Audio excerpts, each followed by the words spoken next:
안녕하세요. 대신 맛봐드리는 맛상무입니다. 4월 셋째 주 편의점 신제품 지금 리뷰합니다. GS25 최강록 일식 계란말이 김밥. 그냥 일식 계란말이 김밥이었으면 안 집었을 텐데요. 최강록이라서 집었습니다. 확실히 스타셰프를 모델로 기용하는 이유가 있는 것 같아요. 일식 계란말이가 들어갔고요. 조림핑답게 표고조림, 유부조림이 들어갔어요. 전자레인지에 30초. 두툼한 일식 계란말이, 유부조림, 표고조림. 유부에 비해서 표고는 조금 들어갔고요. 마요네즈와 꼬들단무지, 그리고 깻잎이 들어갔습니다. 일본에서 만들었으면 깻잎 대신에 시소잎이 들어갔을 법한데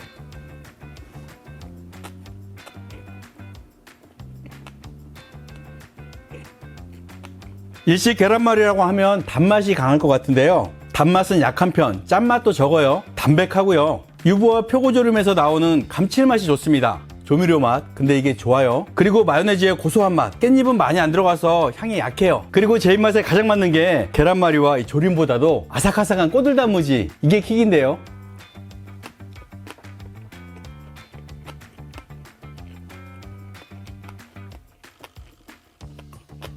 일식 계란말이 김밥이긴 하지만 깻잎이 들어가서 그런지 한식 같아요. 아주 담백하고 고소한 맛있는 김밥. 황치즈 직화 석쇠 불고기 버거. 요새 황치즈 제품들이 많이 나오는데요. 대부분 디저트 제품에 많이 들어갔는데 햄버거에 황치즈가 들어갔네. 분쇄 가공육으로 만든 돼지고기 패티와 직화 불고기가 들어갔어요. 전자레인지에 30초. 겉포장과 제품이 다른 거 인정하지만 요거 너무한 거 아닙니까? 패티 위에 불고기, 그리고 이게 황치즈인가 봐요. 황치즈 색깔이 너무 갈색 아니야? 황치즈 하면 보통 뽀또과자 냄새, 끔끔한 냄새가 나는데요. 안 나요. 불고기와 돼지고기 패티에 가려져서 끔끔한 냄새 안 나고요. 소스까지 들어가니까 황치즈 냄새가 사라졌어요. 그러면 고소하고 진한 맛만 있을까? 요거다 요거. 황치즈가 밑에 들어갔네요. 나긴 나는데요. 패티와 소스 때문에 황치즈 향이 많이 사라졌어요. 그냥 체다 슬라이스 치즈 냄새 정도.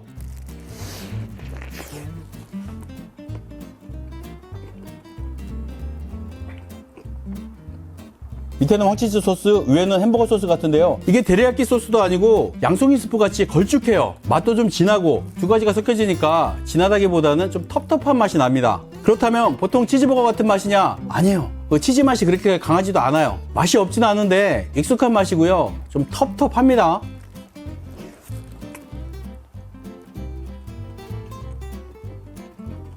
패티 위에 올려진 돼지 불고기, 비계를 씹었는데요. 느끼하네요. 텁텁한 소스에 느끼한 비계까지. 느끼한 거 좋아하시는 분들은 취향이겠지만 이걸 치즈버거라고 해야 될지 뭐라고 해야 될지, 불고기 버거도 아니고 치즈버거도 아니고 좀 애매합니다.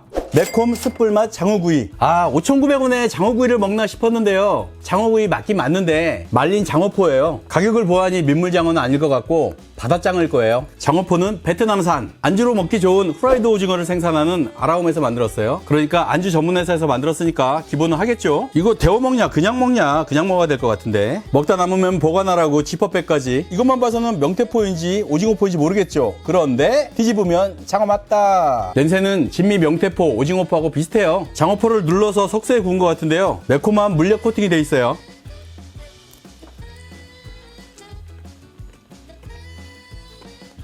이런 어퍼구이에 사용되는 조미료, 전형적인 조미료가 들어갔어요. 감칠맛 강하고 매콤한 맛. 그래서 이게 장어인지 명태인지 잘 모르겠어요. 맛이 참 비슷해요.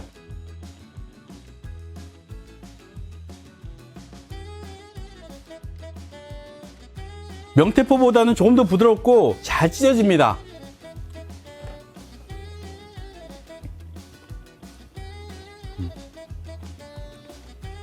여름철 음식으로 하모샤브가 있죠. 칼질한 바다장어를 뜨거운 물에 데쳐 먹으면 참 맛있는데요. 장어 특유의 떡더름한 그 껍질 맛이 있어요. 그 떡더름함이 약간 느껴집니다. 그래서 이건 명태포가 아니라 장어포다. 명태포와 거의 비슷하지만 장어 특유의 맛과 향이 약간 있습니다. 맛있게 먹었어요. 이마트 24 오사카 야시장 모든 박스. 일본 오사카 여행 많이 가시죠? 오사카 여행 가시면 드시는 음식들 뭐 어때요? 오사카 여행에서 먹을 수 있는 게 뭐지? 보통 튀김류, 그리고 오코노미야끼, 타코야끼 이런 거 아닌가? 타코야끼, 오코노미야끼가 없어요. 이거 좀 아쉬운데. 야키소바, 가라아게, 돈가스. 입국 심사 필요 없는 야시장 모든 박스. 코로나로 해외여행 못 갈 때 이런 도시락들 많이 나왔죠. 그런데 요새 전쟁으로 기름값이 오르니까 외국 나가기 더 힘들어졌어요. 제2의 코로나 같은 상황. 그래서 이런 도시락이 나왔나? 도시락 색상 예쁜데요. 이중 도시락이죠. 고급 도시락이에요. 절임류 빼고 전자레인지로 꼭. 밥 위에는 유부를 다져서 올렸어요.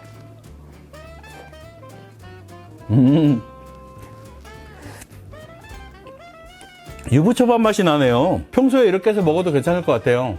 가라아게 작은 거 2개.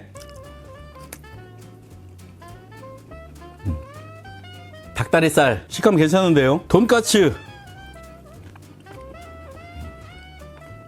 분쇄육 돈까츠 우리가 다 아는 맛. 요건 생선까츠. 알뜰하게 다양하게 넣었네요.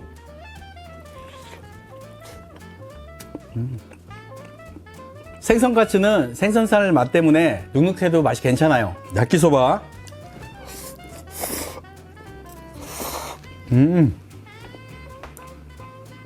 우스터 소스 향 진하고요. 위에 뿌려진 가쓰오부시 때문에 일본에서 먹는 맛과 비슷합니다. 일본 편의점 맛. 절임 반찬 4가지는 다양해서 좋은데 이 면과 밥 양에 비해서 절임 반찬이 너무 많은 거 아니에요? 유부올림밥 신선했고요. 야끼소바도 일본 편의점 맛인데 이 튀김류가 보통 편의점 도시락에서 너무나도 쉽게 만날 수 있는 것들이라서 오사카 느낌이 나는 다른 재료로 살짝 바꿔줬으면 더 좋았을 텐데 이게 약간 아쉬워요. 맛있게 먹었습니다. 와, 다 먹고 나서 이걸 발견했네. 돈가스 소스 들어있어요. 세븐일레븐 햄치즈 토스트 샌드. 자주 보던 샌드위치인데요. 약간 달라진 점이 있습니다. 뭐가 다르냐? 보통 샌드위치 빵보다는 약 4mm가 두꺼워진 17mm 빵을 채용하고 있어요. 그러면 17mm 빵이 처음이냐? 아니에요. 벌써 10년 전부터 세븐일레븐에서는 17mm 빵을 사용하는데 그때마다 프렌치 토스트라는 이름을 붙이더라고요. 빵이 좀 더 두껍게 들어갔다. 빵이 두꺼우면 빵 맛이 좋아야 되겠죠. 햄이 두꺼워서 좋네. 빵은 양쪽으로 구워졌어요.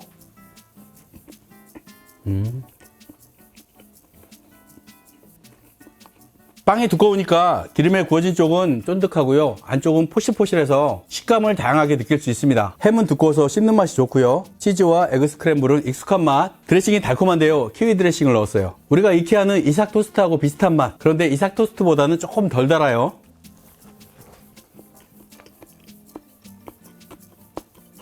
평범한 맛, 그리고 이케아는 맛. 하지만 맛있는 샌드위치 잘 먹었습니다. 올류 삼각김밥 2종. 작은 거, 큰 거. 세븐일레븐이 삼각김밥을 대대적으로 리뉴얼하고 있습니다. 이름은 올류. 다 바꿨다는 얘긴데요. 기존 삼각김밥은 냉장고에서 꺼내서 바로 먹으면 딱딱하고 맛이 없는데 냉장고에서 꺼내서 바로 먹어도 밥이 딱딱하지 않고 부드럽게 먹을 수 있다. 삼각김밥 좋아하시는 분들한테는 희망적인 소식인데요. 일본 세븐일레븐과 롯데가 공동으로 1년 동안 개발해서 만든 김밥이라고 합니다. 데워서 드셔도 되는데 안 데우고 먹어도 맛있대요. 바로 먹어볼게요. 흰밥, 양념밥. 냉장고에서 바로 꺼내서 온도는 차갑지만 밥이 딱딱하지가 않아요. 그냥 찬밥 정도로 탄성이 좋습니다.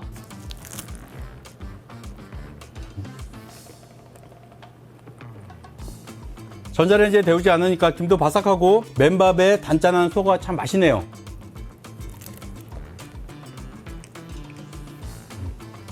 확실히 밥 식감이 개선됐어요. 이거 물건인데요. 빨갛게 양념된 밥.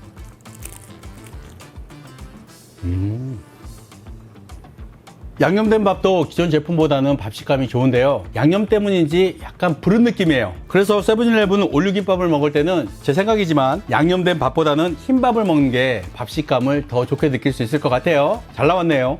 CU 겟모닝 충무 꼬마김밥. 제가 지난번에 꼬마김밥 리뷰할 때 충무김밥 나왔으면 좋겠다 했는데요. 그런 제품이 나왔습니다. 충무김밥 비싸기로 유명한데 3,600원 가격 괜찮죠? 그런데 이게 왜 겟모닝이냐? 아침에 먹을 수 있어요. 저녁에도 물론 먹을 수 있습니다.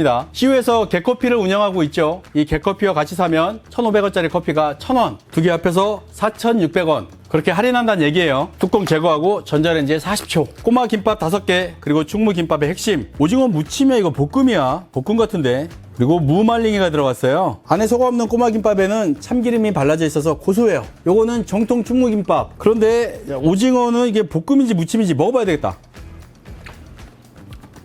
이거 볶음인데? 무말랭이랑 섞어야지.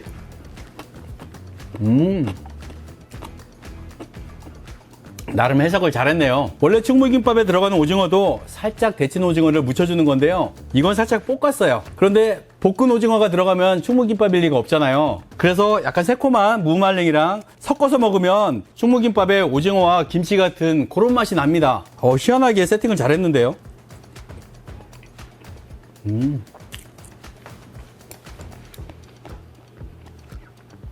석박지 대신에 무말랭이. 이건 고민 끝에 나온 해결책인 것 같아요. 석박지를 넣기가 쉽진 않았겠죠. 소스에 푹푹 찍어서 먹어도 맛있고 그런데 한 가지 아쉬운 거, 왜 어묵이 없지? 충무김밥에 오징어나 석박지만큼이나 어묵도 참 맛있거든요. 어묵을 넣는 거 어렵지 않을 텐데 왜 어묵을 안 넣었지? 그게 좀 아쉽네요. 3,600원짜리 충무김밥, 가격이 저렴한 만큼 양도 적어요. 충무김밥을 편의점 도시락으로 만들기 위해서 많은 고민을 했을 것 같은데요. 그 고민의 해결책이 맛이 괜찮습니다. 그런데 어묵이 없는 부분은 아쉬운 점, 맛 괜찮아요. 앱솔루트 보드카 하이볼. 날이 더워지면서 하이볼 판매가 증가할 텐데요. 딱 이 시점에 맞춰서 나온 앱솔루트 보드카 하이볼. 앱솔루트 보드카, 가장 유명한 보드카 브랜드죠. 편의점에서 나온 하이볼들이 주정 기반으로 한 게 많았어요. 주정이라면 알코올 말하는 거잖아요. 그러면 알코올과 보드카가 뭐가 다르나? 주정 기반으로 한 하이볼은 뒷맛이 좀 텁텁하고 깊은 맛이 없다고 하더라고요. 그래서 나온 게 보드카 하이볼. 가격은 4,500원 똑같아요. 몇 프로나 들어갔냐? 보드카 원액이 8.3%. 맛은 두 가지, 복숭아와 블러드 오렌지. 뚜껑이 넓은 거 보니까 이 안에 과육이 들어갔다는 얘긴데요. 그렇다면 복숭아가 들어있을까? 아우! 아, 레몬이 들어갔구나. 복숭아 음료 2% 냄새와 상큼한 레몬 냄새가 섞였습니다.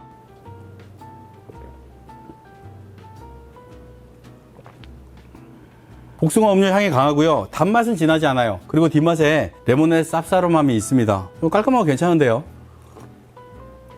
그렇다면 앱솔루트 보드카 맛이 많이 나냐? 잘 모르겠어요. 저는 앱솔루트 보드카 맛을 좀 더 진하게 느끼고 싶은데 그냥 향진한 복숭아 음료 같은 느낌? 하지만 뒷맛은 깔끔합니다. 주정 하이볼에서 느끼던 잔맛이랄까? 알코올 부즈? 알코올 냄새가 거의 없어요. 맛은 깔끔한 편. 다음은 블러드 오렌지.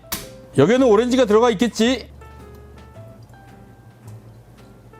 오, 색상 예쁜데요? 오렌지. 향은 오렌지 탄산음료 냄새, 그러니까 환타 냄새. 하지만 전형적인 환타 냄새는 아니고요. 약간 달콤함이 더 있어요. 오, 맛있는데? 여기에는 망고 주스가 안 들어갔겠지만 블러드 오렌지라 그런지 환타 맛 8에 망고 주스 이 정도 섞인 맛. 그러니까 뒷맛이 더 달콤한 향이 있고요. 망고가 섞인 것처럼 부드러운 맛이 있어요.